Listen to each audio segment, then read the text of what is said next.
Rekaman CCTV belum dibuka, tim Peggy Setiawan bakal gugat Ibtu Rudiana. Tim kuasa hukum Peggy Setiawan berencana melaporkan Ibtu Rudiana, ayah dari Eki, terkait dugaan sengaja tidak membuka rekaman CCTV dari peristiwa kematian Eki dan Vina Cirebon tahun 2016 lalu. Diketahui, sesuai amar putusan Pengadilan Negeri Cirebon pada tahun 2017 lalu, Eki dan Vina tewas terbunuh oleh kelompok geng motor yang jasadnya ditemukan di Jembatan Talun, Kabupaten Cirebon. Selain ditemukan yang awalnya sebagai informasi korban kecelakaan, kedua sejoli ini dikabarkan sempat dianiaya dan diperkosa oleh kelompok geng motor tersebut di Gang Bakti I di Jalan Perjuangan, Kelurahan Karyamula, Kecamatan Kesambi, Kota Cirebon, tepatnya di seberang SMPN 11 Cirebon. Langkah hukum ini diungkapkan oleh salah satu anggota tim kuasa hukum Peggy Setiawan, Tony RM saat diwawancarai media Minggu, tanggal 30 Juni tahun 2024. Ya, terkait CCTV yang belum dibuka itu, kami akan berdiskusi dengan tim penasehat hukum. Tapi pasti langkah hukum yang akan kami lakukan adalah melaporkan Pak Rudiana, ayah Eki, terkait dugaan perintangan penyidikan atau obstruction of justice, ujar Tony. Lebih lanjut, Tony menjelaskan bahwa jika Rudiana ini sudah mengetahui isi rekaman CCTV, namun tetap memproses orang yang sudah terlanjur ditangkap, maka terdapat dugaan bahwa rangkaian ceritanya palsu atau direkayasa. Kalau kemudian Pak Rudiana sudah mengetahui CCTV misalnya, terus isinya itu sudah tahu, lalu dia tetap memproses orang yang sudah terlanjur ditangkap, berarti rangkaian ceritanya diduga palsu atau direkayasa. Kalau memang benar sudah dibuka, ucapnya, Tony juga menegaskan bahwa dugaan ini akan menjadi jelas apabila mereka melaporkan kasus ini dengan pasal 317 tentang laporan yang dipalsukan. Nah, sehingga dugaan itu akan clear nanti kalau kami laporkan dengan pasal 317 tentang laporan yang dipalsukan, artinya peristiwanya ada, pembunuhan, tapi direkayasa, jelas dia. Menurut Tony, jika Ibtu Rudiana telah membuka hasil penyelidikan dari CCTV di TKP, maka ia seharusnya tahu siapa yang ada di dalam rekaman tersebut dan siapa pelakunya. Logikanya gini, kalau Pak Rudiana sudah buka CCTV hasil penyelidikan yang dilakukan dengan rekan-rekannya di TKP, berarti dia tahu siapa yang ada di dalam CCTV dan pelaku. Parahnya kalau pelaku bukan yang kini ditangkap, berarti ada kebohongan di situ, katanya.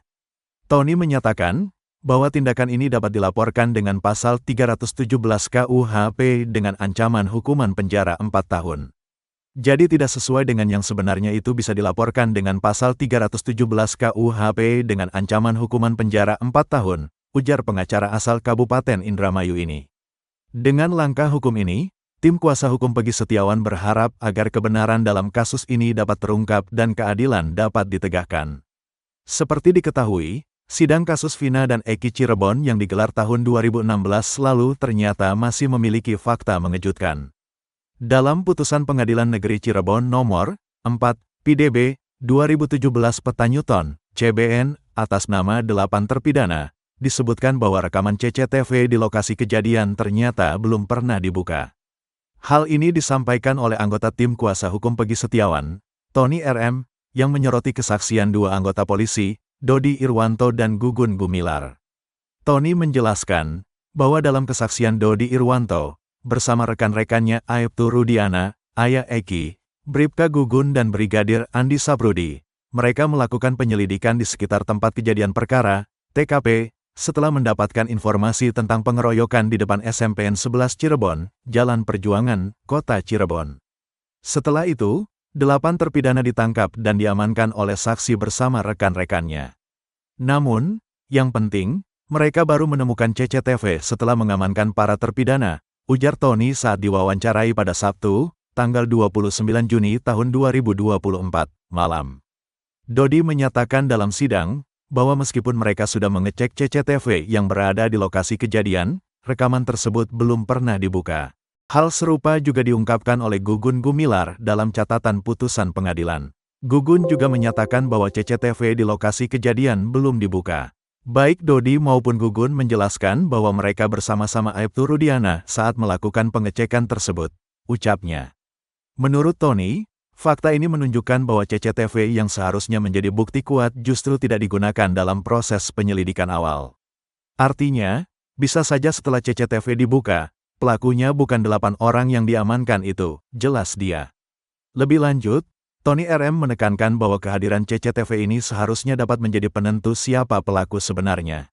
Jika Pak Rudiana ingin membantah, buka CCTV-nya, sehingga masyarakat bisa melihat dan percaya siapa pelaku sebenarnya, katanya.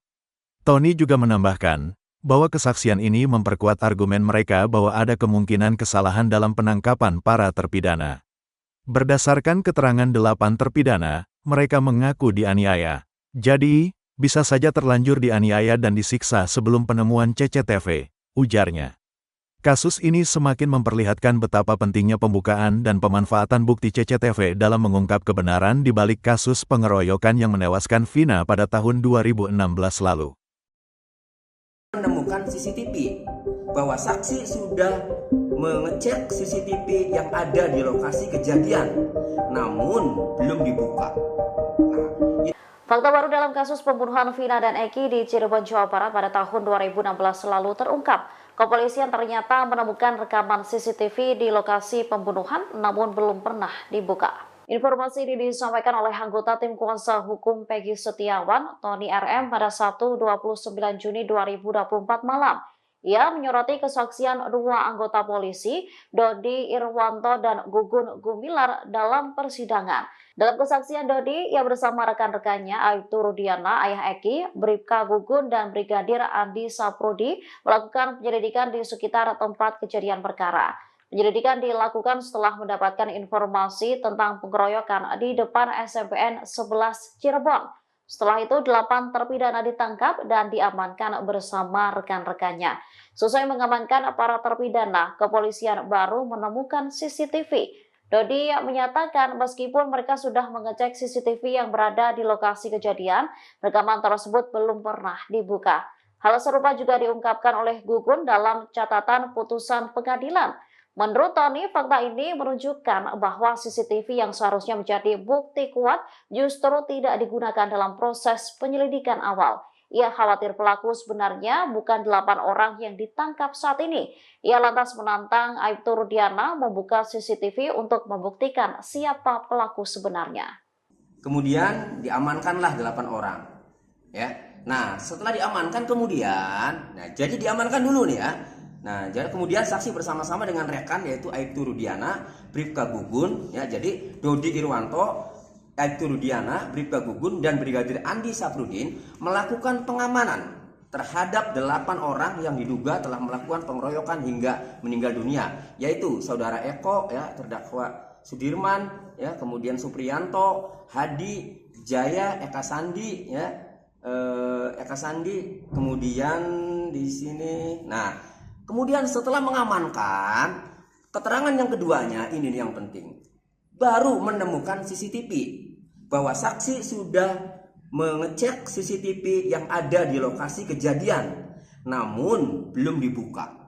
Nah, itu saksi dari keterangan saksi dari Dodi Irwanto. Kemudian ada satu lagi yang mengecek CCTV, ya, yaitu saksi 4, Gugun Gumilar bin Warba. Sama, ya, ia ikut, dan di sini sama bahwa saksi sudah mengecek CCTV yang ada di lokasi kejadian namun belum dibuka.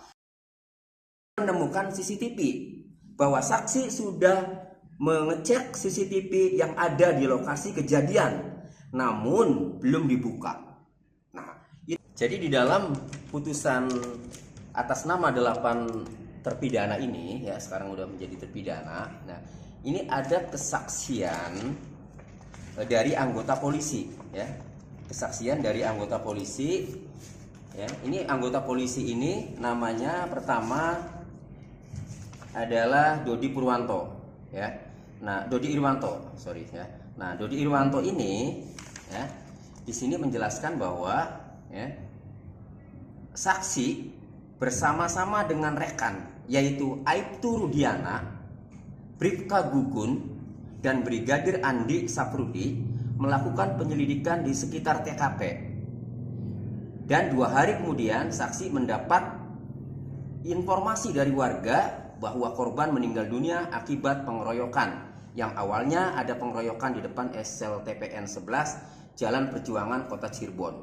Nah, kemudian di sini saksi juga ya menemui saudara Aep, ya. Nah, sama Rudiana juga ikut. Nah, kemudian diamankanlah 8 orang, ya. Nah, setelah diamankan kemudian, nah jadi diamankan dulu nih ya. Nah, jadi kemudian saksi bersama-sama dengan rekan yaitu Aibtu Rudiana, Bribka Gugun, ya. Jadi Dodi Irwanto, Aibtu Rudiana, Bribka Gugun dan Brigadir Andi Safrudin melakukan pengamanan terhadap 8 orang yang diduga telah melakukan pengeroyokan hingga meninggal dunia, yaitu saudara Eko, ya, terdakwa Sudirman, ya, kemudian Supriyanto, Hadi, Jaya, Eka Sandi, ya, Eka Sandi, kemudian di sini. Nah, kemudian setelah mengamankan, keterangan yang keduanya ini yang penting, baru menemukan CCTV bahwa saksi sudah mengecek CCTV yang ada di lokasi kejadian, namun belum dibuka. Nah, itu saksi dari keterangan saksi dari Dodi Irwanto. Kemudian ada satu lagi yang mengecek CCTV, ya, yaitu saksi 4 Gugun Gumilar bin Warba. Sama, ya, ia ikut. Dan di sini sama bahwa saksi sudah mengecek CCTV yang ada di lokasi kejadian, namun belum dibuka. Karena baik Dodi Irwanto maupun Gugun Gumilar, ya, ini menjelaskan bahwa saksi bersama-sama dengan Aibtu Rudiana, kan itu tadi ya. Kemudian siapa lagi? Aibtu Rudiana, ya. Kemudian Gugun Gumilar, ya. Nah, berarti pada saat mengecek CCTV di lokasi kejadian, berarti Dodi Irwanto, Gugun Gumilar, dan Aibtu Rudiana, hanya saja keterangannya dalam putusan pengadilan ini, ya, itu belum dibuka. Jadi kami melihat, kami berpendapat, ya, menilai bahwa CCTV itu sebenarnya ada, namun, ya, itu didapat setelah 8 orang itu diamankan. Berdasarkan keterangan para terpidana itu kan pada dianiaya tuh, ya, mereka pengakuannya kan dianiaya. Jadi hemat kami begini, bisa saja sudah terlanjur dianiaya, sudah terlanjur disiksa, ya, kemudian dia sudah tidak berdaya, lalu CCTV ditemukan belakangan. Setelah dilihat CCTV-nya, bisa saja ternyata, ya, bukan pelakunya, bukan yang ditangkap itu, bisa saja. Nah, kalau Pak Rudiana mau membantah, buka CCTV-nya. Kalau mau membantah, kan itu. Ini kan pendapat kami. Kenapa kami berpendapat seperti itu? Karena dari 2 kesaksian, ya, Pak Dodi Irwanto dan Gugun Gumilar, di sini CCTV belum dibuka. Kenapa belum dibuka? Ini untuk menghukum orang loh, seumur hidup. Masa nggak dibuka? Jadi akhirnya kami bisa berpendapat bahwa bisa saja ternyata setelah dibuka isinya itu pelakunya itu lain, ya, bukan yang sudah diamankan 8 orang itu.